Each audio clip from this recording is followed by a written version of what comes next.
Hello students, welcome to Ravi Gupta classes. आज हमने कुछ अलग ही टॉपिक चुन लिया है। आज थोड़ा पढ़ाई से हट के बातचीत हम लोग करेंगे।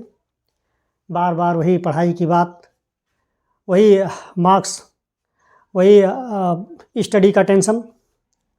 आज हमने जो टॉपिक चूज़ किया है कि कैसे हम इस एग्ज़ाम के ड्यूरेशन में अपने आप को मोटिवेट करके रखें। So the topic that I have chosen is how to keep oneself motivated throughout the exam। ये बड़ा टफ टास्क होता है क्योंकि ये ड्यूरेशन जो है, ये कितना भी आप अच्छे से तैयारी क्यों ना किए हों, थोड़ा बहुत तो टेंशन आ ही जाता है। तो देखिए, हम कैसे अपने आप को मोटिवेट करके रखें। तो अपने आप को मोटिवेट करने के लिए उसमें दो लोगों का बड़ी ही महत्वपूर्ण भूमिका होती है। पहली जो भूमिका है वो पेरेंट्स का भूमिका होता है, यानी पेरेंट्स रोल। ठीक है। और सेकंड तो स्टूडेंट का होता ही है। ठीक है। तो अपने आप को मोटिवेट करके रखने के लिए दो लोगों की भूमिका बहुत ज़रूरी होती है। देखिए, जब परीक्षा का वक्त होता है तो केवल परीक्षार्थी यानी स्टूडेंट यानी एग्जामिनी का ही केवल परीक्षा नहीं होता है, बल्कि परीक्षार्थी जहाँ पे रहता है, जिस घर में रहता है, उसके परिवेश का भी परीक्षा होता है और उससे जुड़े हुए लोगों का भी एक तरह से इनडायरेक्टली परीक्षा हो ही जाता है। ठीक है। तो देखिए, यहाँ पे पहला तो पेरेंट्स का रोल हो गया। एग्ज़ाम के ड्यूरेशन में पेरेंट्स को ये चाहिए कि घर का जो वातावरण हो वो बड़ा ही अनुकूल हो, सौम्य हो और शालीन हो, और बार बार नेगेटिव बातें करके, बार बार बच्चों की तुलना, अपने बच्चों की तुलना दूसरे से करके उनको हम मोटिवेट नहीं करते हैं, बल्कि उनमें हम इन्फीरियर फीलिंग आने का एक तरह से हम स्पेस दे देते हैं। तो पहली बात तो ये है कि पेरेंट्स को कभी भी अपने बच्चे का कंपैरिजन दूसरे से बिल्कुल ना करें, फ़िलहाल इस ड्यूरेशन में जब तक कि एग्ज़ाम चल रहा है, बल्कि उनको ये कहें कि आप अपना बेस्ट एफर्ट करें, मैक्सिमम वर्क करें और रिजल्ट के लिए छोड़ दीजिए। टाइम शेड्यूल बना करके, पढ़ाई का टाइम टेबल बना करके ठीक से पढ़ाई करें, इम्पॉर्टेंट चीज़ों का रिवीजन करें। ये सब बातें गार्जियन को बतानी चाहिए।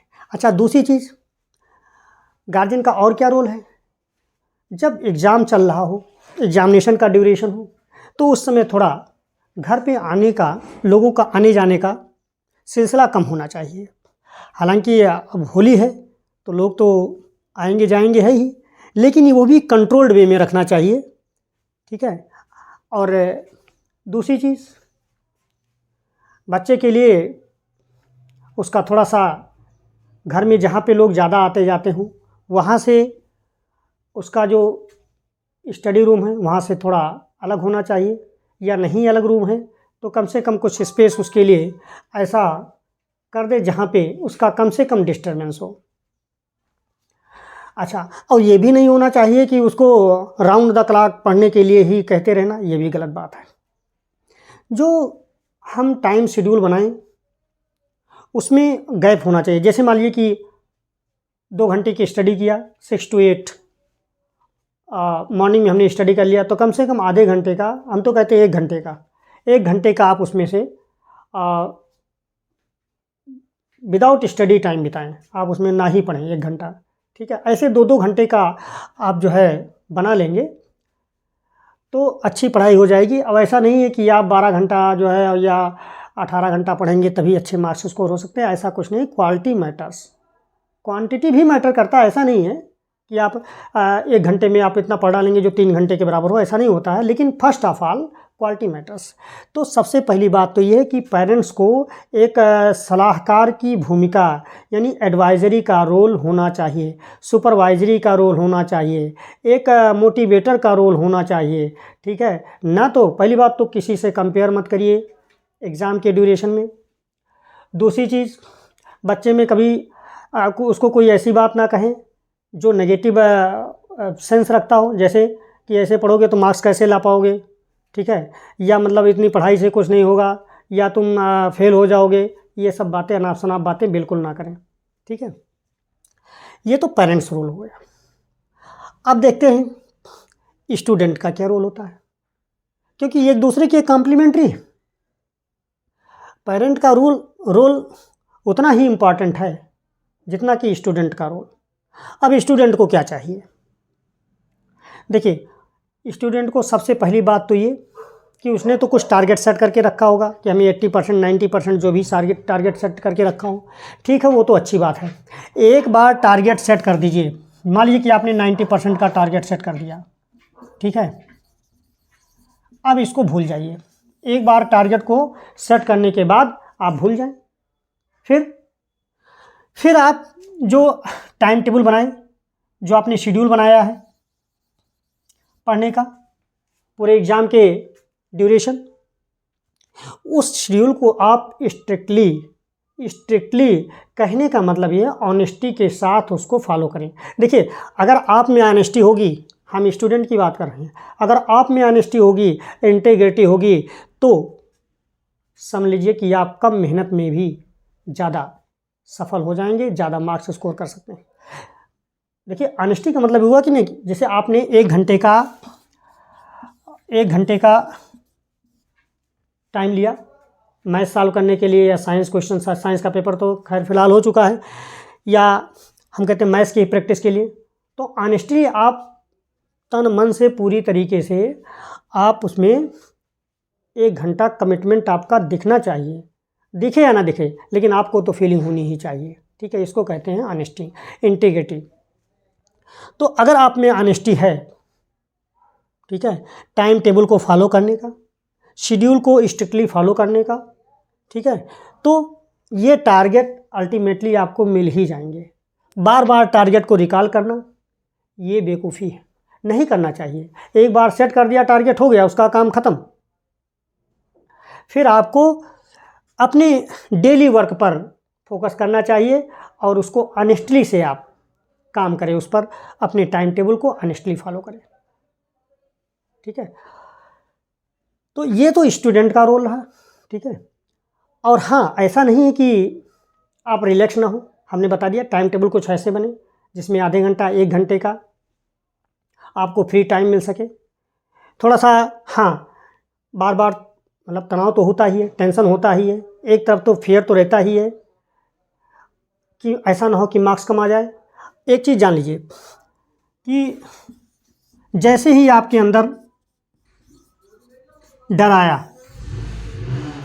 किसी भी चीज़ का, तो ये डर समझ लीजिए एक तरह से ये नेगेटिव थॉट को जनरेट करती है।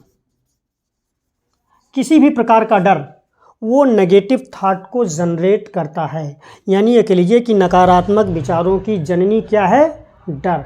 किसी भी चीज़ का डर कि ऐसा ना हो मार्क्स कम आए, ऐसा ना हो कि हमको रिलेशन में लोग कुछ कहें, ये सब कुछ नहीं।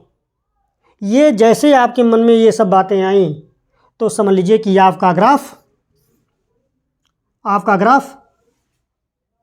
इसका स्लोप डाउन हो जाएगा, कहने मतलब डाउनफॉल की ओर हो जाएगा, ठीक नहीं। तो सबसे पहली बात तो ये कि आप जो अपने में रखें, have faith in yourself, have faith in yourself, faith नहीं, firm faith, have firm faith in yourself. अडिग विश्वास, अडिग श्रद्धा अपने आप में होना चाहिए।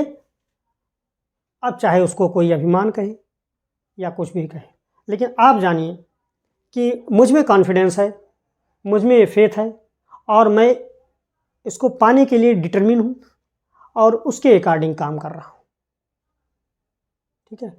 तो कुछ पॉइंट्स ऐसे हैं जो हमको हमेशा याद रखना है। पहली बात तो ये, हम समराइज कर रहे हैं, पहली बात तो ये कि have confidence in yourself. क्या? You can do anything and everything. मतलब जो आपने सोचा है वो आपको मिलेगा, इसका विश्वास बहुत ही गहन और बहुत ही गहरा होना चाहिए। ठीक है, और उसी के अकॉर्डिंग आप काम करें। ठीक है। और पेरेंट्स का रोल क्या है? पेरेंट्स का रोल मैं बता चुका हूँ, सुपरवाइजरी का होना चाहिए, सुपरवाइज करते रहें, घर का माहौल अनुकूल और सौम्य बनाए रखें, ये उनका रोल होता है। कभी भी बच्चे से नकारात्मक बातें ना करें। ठीक है। तो इन सब चीज़ों को ध्यान रखते हुए हम पूरे एग्ज़ाम में अपनी पूरी समर्पण भावना के साथ तैयारी करें, और अल्टीमेटली आप जब अच्छा करेंगे तो अच्छा पाएंगे ही। It is bound to come, यही लॉ ऑफ कर्मा भी है, कर्म का नियम भी यही है। ठीक है। मैं यहीं पे अपने इस स्पीच को विराम देता हूँ। अभी नेक्स्ट वीडियोज़ में हम मैथ्स के क्वेश्चन सॉल्व करेंगे, जो कि 21 मार्च के लिए काफ़ी इम्पॉर्टेंट है, और हो सकता है कि इसमें से क्वेश्चन आ जाए।